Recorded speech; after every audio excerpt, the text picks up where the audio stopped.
together from clips of film made under a research program in computer. The images are arranged to illustrate this talk, which will be an attempt to suggest some of the formal problems that hold my interest regarding design in motion.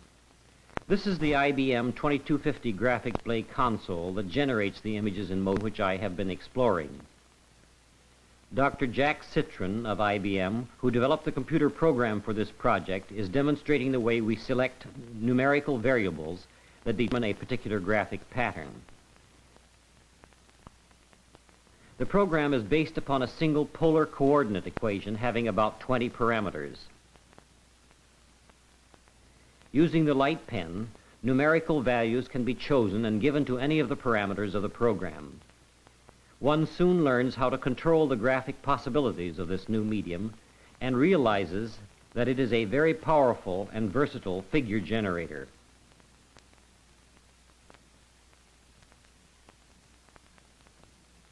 When the camera is used, control of the computer program is by punched cards, not the light pen.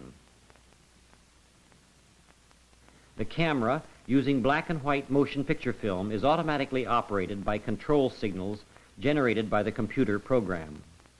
At a later stage, I recopy, with an optical printer, the black and white images onto color film. Using an assortment of color filters and superimposers, I am able to produce the images which you will see in the remainder of this film. This is one kind of action that I have been exploring. Asymmetrical, not center-oriented, a fluid kind of motion that is not stuck in one place. This motion is multiplex, no static elements except when it comes to rest. It has a path in space which is approximately a trajectory. I call it a linear figure. The essential problem with this kind of motion must resemble the creative problem of melody writing. It is, perhaps in its purest form, the most highly concentrated case study of the essence of art itself, involving as it does balance, contrast, tension, and resolution, all brought into play with minimum expenditure. Of course, even these actions on the screen might work better if there were music of some sort related to them. I think of sound as a partner to this kind of visual experience, but I do not want the graphics to play a role of the lesser, subservient partner. Starting with recorded history, I suppose we have had as much experience creating melodies as creating poetry. But who has experienced the satisfaction of composing more than a fragment in this new audiovisual art? What is needed, therefore, is for someone to be able to add a few years' experience to perfect his skill at designing motion for the eye to perceive. You have been seeing a kind of motion which I would have you compare with melodic linear phenomena of music. The comparison might be carried a step farther by showing how we might relate and harmonize two or more actions that run simultaneously. Here is a simple and obvious and quite infallible kind of polographic relationship. Parallel action rotated into 4 quadrant positions. Now, from here on, I'm going to present a kind of spoken counterpoint. I'll interrupt myself to explain what is on the screen, but I have more to say in general about formal problems. For example, the op art directions have indicated what values can be found in the effects of color as an experience for its own sake. There are the same potentials here, but with the added factors of time and motion. Let me add a disclaimer to any systematic color aesthetic at this time. I am using color on the elemental level of a simple color code system at present. On the screen now are polographic relationships of related pairs derived from structural configurations of the computer program. The relationship is still simple, merely completing the other half of a basically circular figure. These more dynamic relationships begin to illustrate some of the potentials of the computer as a graphic variational instrument. Yet the obstinate part about these actions we are seeing is their subtlety, their ambiguity. They remind me of certain optical puzzles. You actually have to be sharp-eyed and have your wits about you to see these relationships I am describing. This becomes too much a kind of intellectual game. All this that you see here should impinge upon the emotions and feelings directly. It does not do that very well, but I think it can and will. Now, Here the pairs show their mating relationship as they move in a depth of space. Music, of course, has its impact directly, and emotions are involved in composing music. The tiresome misconception that composers work in a heat of passion has given way to its opposite, that the short-haired modern composer is supposed to be all brain. I don't have to labor the point that music and music composing actually allow for a free and easy involvement of the emotions. But I must say, to get emotionally involved creatively at the computer is not easy.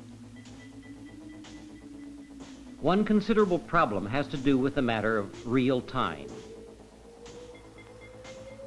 Here, the orange figure moves in space while the yellow remains at a constant distance.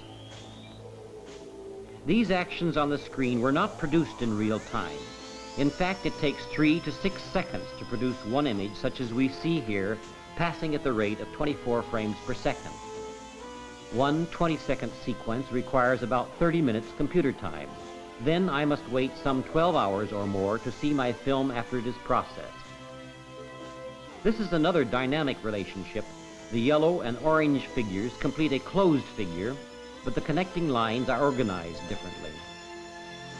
Imagine how handicapped a pianist would be if his piano made not a sound as he played on it, and he had to wait some 12 hours before he could hear the music he had performed.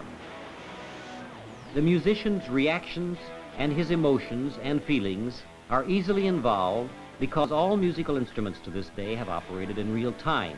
But computers are evolving toward real-time operations with a material as complex as this, and I expect some of the hardships to ease. Now, these mated pairs advance and retreat in time opposed to each other. As difficult to combat as the old misconceptions about the romantic composers may be the ideas floating around that we may turn to art by computer as a labor-saving device. There is so much misunderstanding about the so-called electronic brain, which is supposed to do the work of 100 or 1,000 scientists. You can already expect to hear talk of the computer doing the work of many artists. There would be less nonsense in this if it were put the other way around. I would gladly share the task that lies ahead with many others who, I am sure, are abundantly cognizant of the problems. In fact, to me, it seems likely that problems such as I have tried to outline here will one day be collectively studied at many centers devoted to the computer arts.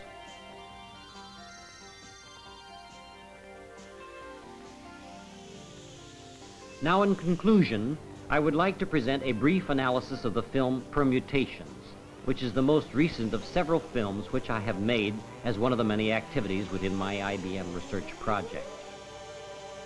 Permutations represents a first step toward developing a compositional language by which an art of graphics in motion might be structured in time. That is to say, with this film I have been able to realize, on a decidedly tentative and experimental level, a hierarchy of components of a structural system. At least I have been able to put the pieces of this system together in different ways to achieve different effects, as with a language. On the screen now, consider the generalized effect of these dots. Whether moving in orderly, deliberate paths or bouncing around in seemingly random fashion, they have a lively, dynamic quality, and they form collectively into figures at times in ways which I find I can arrange with much more graphic integrity than any of the other line figures of the first part of this talk. This dot pattern domain of the computer program might be compared with an alphabet. If so, at the next level of complexity, the dot patterns form into words, each word having a 200 frame or approximately an 8-second duration. The words in turn can be fitted contextually, one after another, into sentence structures, such as you see on the screen now. My use of a parallel to language is only partially descriptive. One is again moved to draw parallels with music, and the next term I would use is, of course, counterpoint, or more exactly, polyphony. But comparisons with either language or music are tenuous at best. For example, this simple succession of the same graphic figure or word over itself again and again is certainly not producing anything like the effect of musical canon, and is without parallel in linguistics. In summary, I must comment that if this kind of computer art study looks like a lot of fun, which it is, let me add there is some agony in it too. A few years ago, a fairly serious survey lecture on the state of the computer art at Rand concluded with the lecturer's own aphorism: computers are getting smaller, faster, and cheaper year by year. My threefold agony is that computers are not small, fast, or cheap enough. Let me say here, my use of the word agony is really in the lofty Christian sense. I don't personally suffer, but I do for others in the sense that because, 1, computers are not cheap, fewer people have an opportunity to use them as I do. 2, because computers are slow, people have to wait in line behind me while I do a camera run. And 3, computers are too big to take home over the weekend to finish work when it gets behind schedule.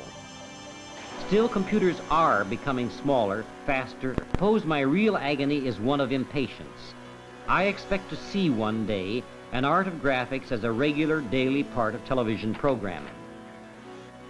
I am impatient with the probability that to bring this about will require about as much invention, hard creative work, and digestion of many new techniques as will be required to bring about the home television-size computer.